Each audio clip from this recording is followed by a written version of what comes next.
Welcome to the J. Scott Outdoors podcast. It is May the 3rd, 2017.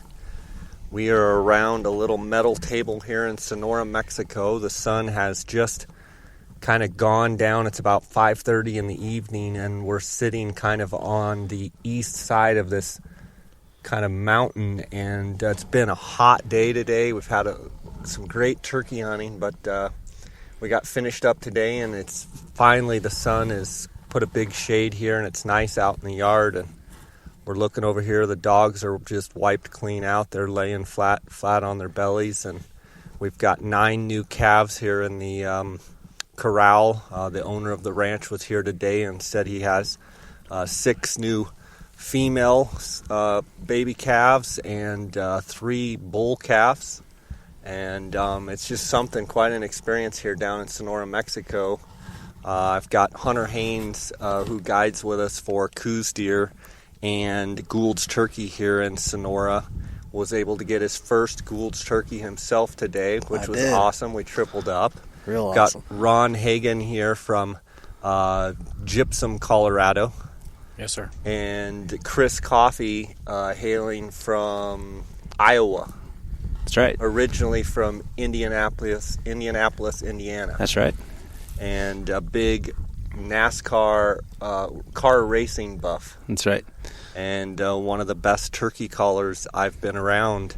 Guys, it's been a fun trip, kind of short and sweet, just 2 hunters. And Chris, you were going after 2 turkeys, and Ron, you were going after your first. You both successfully completed your Royal Slams. Yes, we did. Yes. And Chris, you got a double Royal Slam, which is pretty awesome. Pretty rare, in my opinion, to get double Royal Slam in the same hunt. That's pretty impressive. Yeah, the same hour. Yeah, right. Exactly.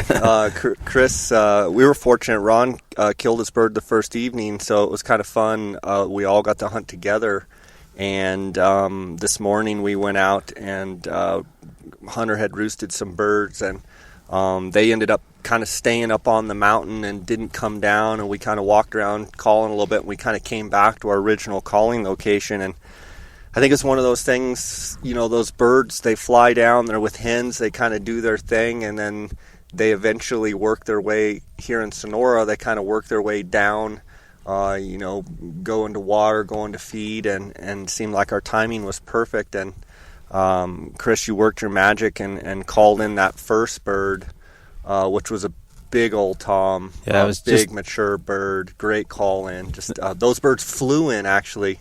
Yeah, it was crazy. When we were situated up high on the mountain and trying to decide, do we set it out, wait it out, what are we going to do here? And we decided to get a little bit aggressive and try to go find some birds. So we decided to make a move. And once we did, we didn't go a couple hundred yards and struck a bird back up on the mountain again. So, instantly I was thinking, darn, we should have stayed up there and called. But, I think we got into a location to kind of where they wanted to be, right? They, like you said, they flew down, they did their little roost, and now they're ready to make their move and head down to where we were. So it was really cool to be able to call to them and call them from that distance. They can hear that far and they can come that far, and for them to close the gap like that was pretty cool. Yeah, and you hunt a lot of eastern turkeys there in Iowa and Missouri, and you're an avid turkey hunter. And one thing I get a lot of people saying is how vocal the Goulds hens are, and you got to experience some of that interaction with those Goulds hens. Yeah, it's just impressive, and as a competitive caller, it's something that I really, really enjoy, to be able to vocalize back and forth with the hens and to hear what they truly sound like, and being around them that much just makes you that much better, and it's really, really cool. For sure. Chris, you have won the Iowa State Championship, several other states. How many titles do you have under your belt? Multiple states. I would say there's probably close to 10 in multiple states that I've won state titles, and I've won open calling contests. Had the fortune to go to the Grand Nationals a couple times, and did fairly well there. So it's an awesome experience, something I'm very proud of. But it helps me, and I believe it absolutely translates into the turkey woods, and to be able to call and talk to the turkeys like that, it's It's a lot of fun. That's why I do it. For sure. Yeah, I mean, like we were talking on the Ranger ride back, that call in this morning of those two birds, that's kind of for me the pinnacle of, those 8, 9, 7:30, 8, 9 o'clock in the morning, kind of the sun's at starting to get kind of harsh, but when they come in strutting and stuff, their feathers are amazing. And your two birds actually kind of came from the same direction. It was cool to watch them kind of hopping around in the rocks, full strut, and seeing that big white band on the Goulds. I mean, Hunter and I have seen lots and lots of birds shot every year, and for me it never gets old. It just seems like it's just an amazing thing when they go in full strut. Yeah, I couldn't have asked for anything more. Just to see him come up and see him in full strut, and then to witness him jumping down on the big boulders and the big rocks and working his way down. And you'd commented before about kind of taking your breath away when you see him for the first time, and that really I felt like that was, in a hunting situation, the first time that I'd seen a full strut bird coming in, and I absolutely caught myself kind of like, full strut Goulds, correct? Yeah, just the beauty, the size is just, man, is it impressive. Yeah. Now, Ron, you come from Gypsum, Colorado. Correct. Originally from Wisconsin. Yes, sir. Kind of a Green Bay Packer fan, but more of a Bronco fan, but grew up a Packer fan. No, grew up a Bronco fan as well. Oh, you did? That's why I left Wisconsin. Oh, okay. So I could get away from the cheeseheads. Gotcha. I misunderstood you. Maybe you were talking about a buddy of yours that's an avid Packer fan. A buddy from Michigan that likes the Packers, exactly. Gotcha. Yeah. I spend the summers in Carbondale, Colorado, which is very close to Gypsum, and 45 minutes from us. Yeah, spent about 5 years in Vail, which is just up I-70 there from Gypsum. One of the things that you do on the side is kind of a side hustle business of yours. Is you're a meat processor. Process wild game, correct. Process wild game in Gypsum, Colorado, and what would you say on average, an average year, how many animals will you process roughly? We do roughly close to 300 animals between bear, elk, deer, sheep. What would goats. you say, what animal is like the majority that you do? Deer. Yep, deer and most, then back down to elk. A dozen bears a year. Mountain goats, bighorn sheep, 1 or 2 of those a year. And how long have you been processing? We've been doing this for 18 years now. 18 years. Yeah, just a side business for us. I get my whole family involved. I got my son and my daughter and my wife, and my daughter-in-law actually help from time to time as well. What's the name of that business? RBJ Game Storage and Processing. Out of Gypsum? Correct, yeah. Right on. And if people wanted to contact you, they could, I assume, look it up in the white pages or Google it or just call you. Most of our business is word of mouth. We don't do a lot of advertising. We're it's a small town, and word of mouth. About 10 million people are listening to this, so I mean, you're probably going to have to open like 4 more offices. I'm going to have to hire some more help then. Yeah. What would you say, Ron, when people bring stuff in? If you just had to say, kind of the biggest mistake you see when people bring stuff to you, what would you say is the biggest mistake? They just don't take care of the meat properly. They're not cooling it down. They're not keeping it clean. It's kind of a quality thing. If you bring in meat that's warm, it's had a chance to get too warm, starts turning green and turn rotten on you. You can't even take it at that point. There's nothing I can do after that, and that's our biggest concern. People bring it in like that, and then they wonder why they're not getting their meat back. So it's something we have to show them. And hey, this is just something you got to do on your end as far as taking care of your meat. What advice would you give someone as far as get the skin off it, get the hide off it right away? Quick correct? As possible. Keep it clean. Use your game bags.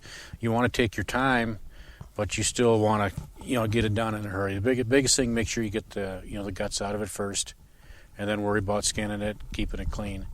It's a lot of people come out from the Midwest, whatever. They come out, they'll shoot an elk, they'll get it down, and it's not a whitetail. They'll walk up to it and say, this thing is huge, and it is.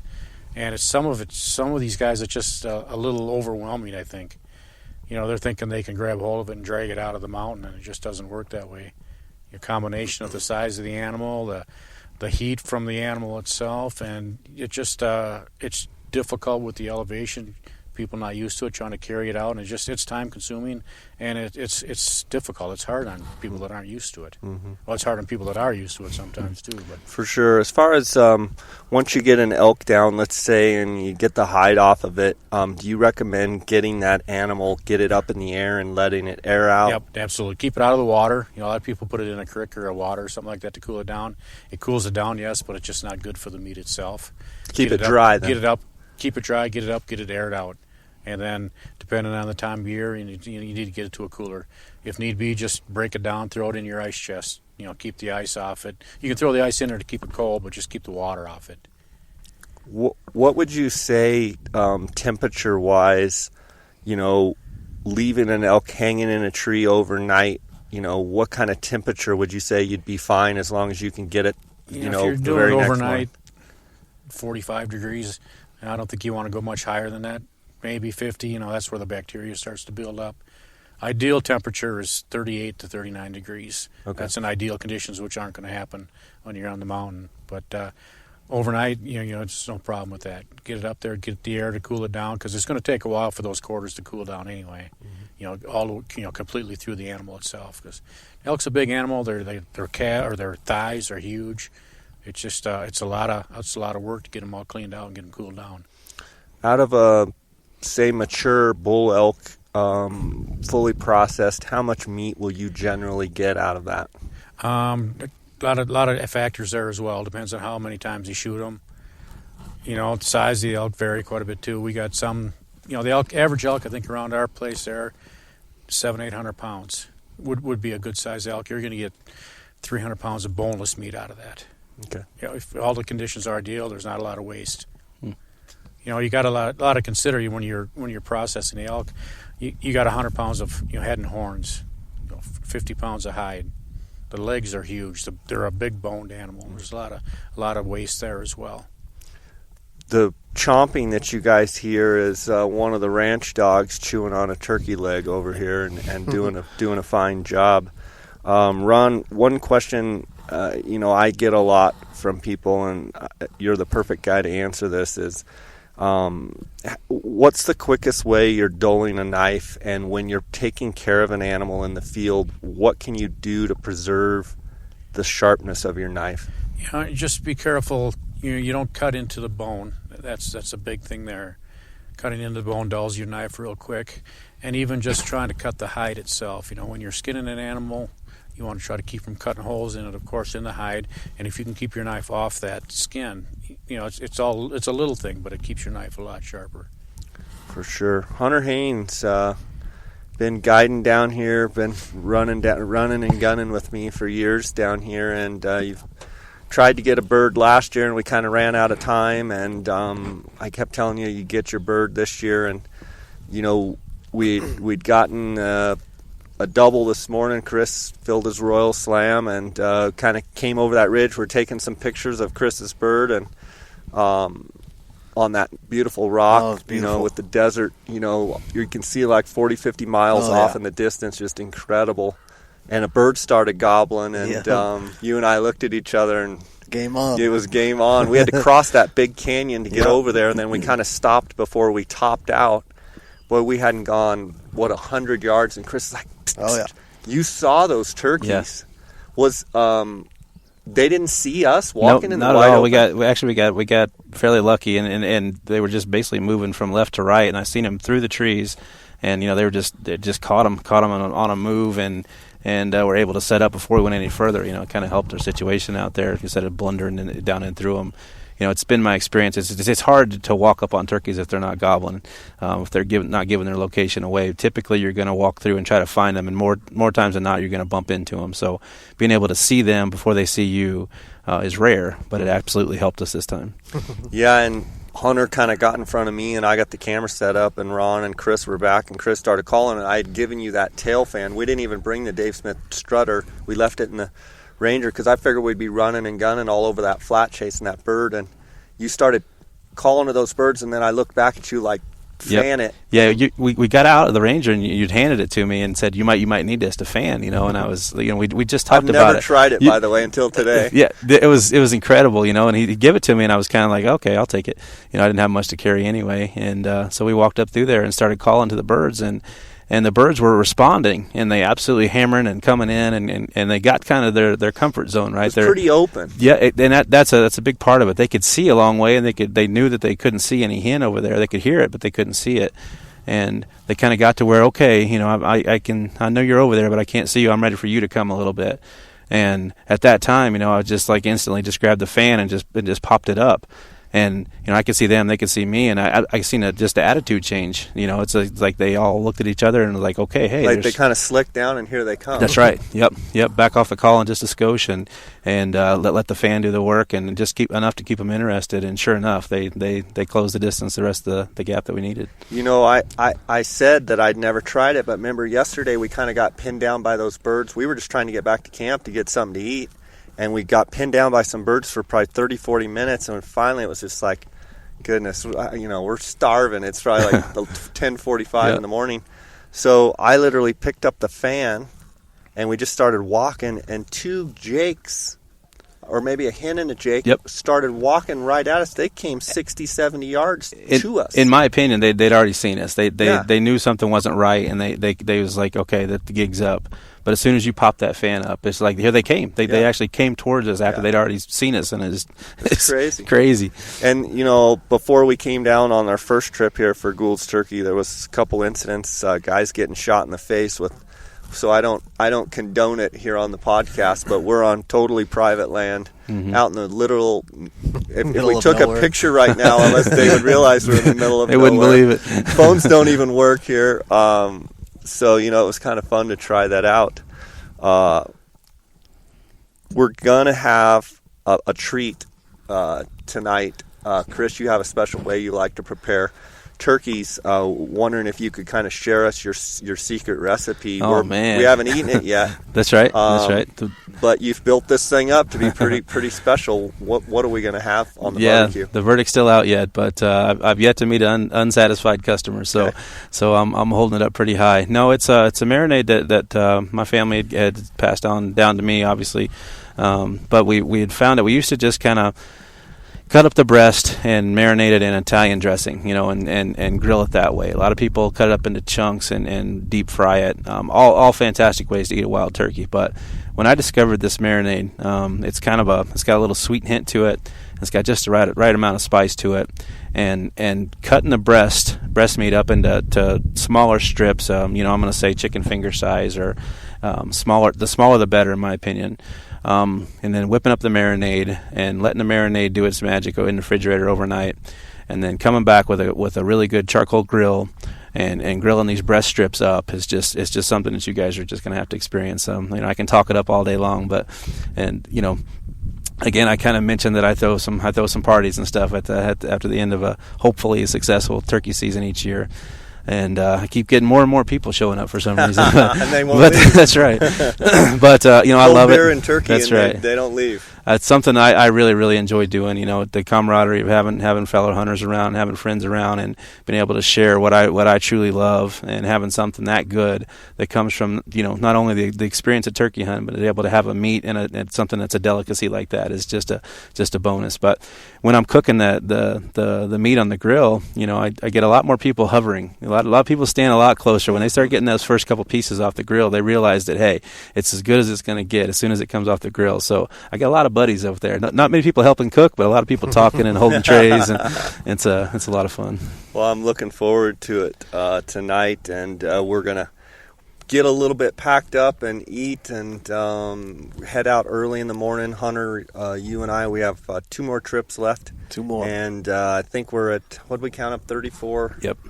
I think 34 turkeys for the season. We're hit the 50 mark. We're going to be pushing close to 50, or a hair over 50 if all goes right. So fun times here, Goulds Turkey Camp. Like to put a shout out there to all the single women. The last podcast episode did a shout out for Mr. Hunter Haynes and had a ton of applications come in. And we are still sifting through those. He is single. You can go on Hunt_Haynes on Instagram. Make sure you follow him. And send your applications to jscottoutdoors@gmail.com. And I will do my best and see if I can get you a date with this guy. And to all of those that have already applied, you didn't make the cut, so we're looking for new participants. And he's turning bright red right now, kicking me under the table. Good news is he can shoot straight. So yeah, he can shoot straight. My daughter's only like 26, so could she apply? Yes, she can apply. Yes, she can apply. And we have fun with that. But guys, it's been fun. Congratulations on completing your Royal Slams. And thanks for trusting us with that opportunity to help provide and help you guys get your Royal Slam. We had a great time doing it, and I hope you guys had a fun trip. We came down to this mountain ranch. It's a little bit unique. It's a little bit rugged, but the beauty of the country is amazing, and there was a lot of turkeys. It was a lot of fun. Jaguars up here, huh? Yeah. Mountain lions. Photos of that. Oh, this is just an awesome hunt, Jay. Just incredible. Just the number of turkeys, the way you run things. I mean, it's just, if you want a quality turkey on board, this place. You mean like when you show up and there's no lights at the house? Lights are not, there's turkeys. What lights mean? Nothing. Now, Ron and I were talking. We obviously we had multiple opportunities when considering a Goulds turkey hunt, and he asked, how'd you end up picking Jay? And as we mentioned, I'd found you before, kind of looking for elk hunts and things, and then I started looking for getting more serious about the Goulds turkey hunt, and found you again. And kind of reading through some of your stuff, you can read through it, you can see the pictures, you can see the videos, and then kind of your personalized attention is really cool. But now having been here, absolutely second that, and your attention to detail, the way that you actually turkey hunt the turkeys, it's something that I really appreciated, is the fact that you're not just sitting out there and see you later kind of deal. We're actually, truly, in my opinion, hunting the turkeys. We're doing it how I'm used to doing it, and that was a benefit. That was a pleasure. I can see your enjoyment. I can feel your excitement. After shooting that many turkeys and being around that many different hunters, it's a true pleasure to have you get as excited as I was. Seeing the bird coming in and doing it the right way, and it's a pleasure. It's been a pleasure. Well, awesome. I appreciate it, and. Haynes, I guess until the next adventure, we're just going to keep plugging along here and plodding our way. It's one of these things. You and I just love it down here in Mexico between the Coups and the Goulds. Nothing like it. We can't get enough of it. It's like a second home. Yeah, I know. It's it's not for everybody. It's dusty and dirty and it's it's kind of right up my alley. Beautiful in its own way. Dar always laughs. He's like, "Golly, you gone 4 days? You haven't even showered yet." 97 degrees yesterday. So yeah, you guys went to town warm. To get ice. It was 97 down in the valley, and we got a shower here. Doesn't kick off a lot of pressure, but you guys both came. Ron hasn't tried it out yet. I'm coming up here next, John. Nice. You're next, but you two look like you're ready for the city tomorrow. Oh yeah, brand new man after that. Smelling like roses. That's right. Well, guys, thanks for coming again, and God bless in your future endeavors, and hope to have you back again, and hope to see you down the road, and wish you guys all the best of success. Appreciate all you did for us. It's awesome. Okay, guys. Thank you, Jay. Looking forward to it. Cheers. All right, and cheers, absolutely. Podcast listeners, thanks for tuning in. Thanks for listening as we watch a dog chase a crow across the yard. Almost got him. Thanks for tuning in to the podcast. You can send me an email at jscottoutdoors@gmail.com. And if you're a single female, like I said, you can send applications, pictures, brief bio. That's fine too. I want to thank my sponsors of the podcast. I want to thank GoHunt.com, Kuiu.com, Phonescope.com, and TheOutdoorsmans.com. And I appreciate the support that those sponsors give me, feedback from you guys supporting them, and that means a lot. So, guys, until next time, God bless, and on to the next adventure.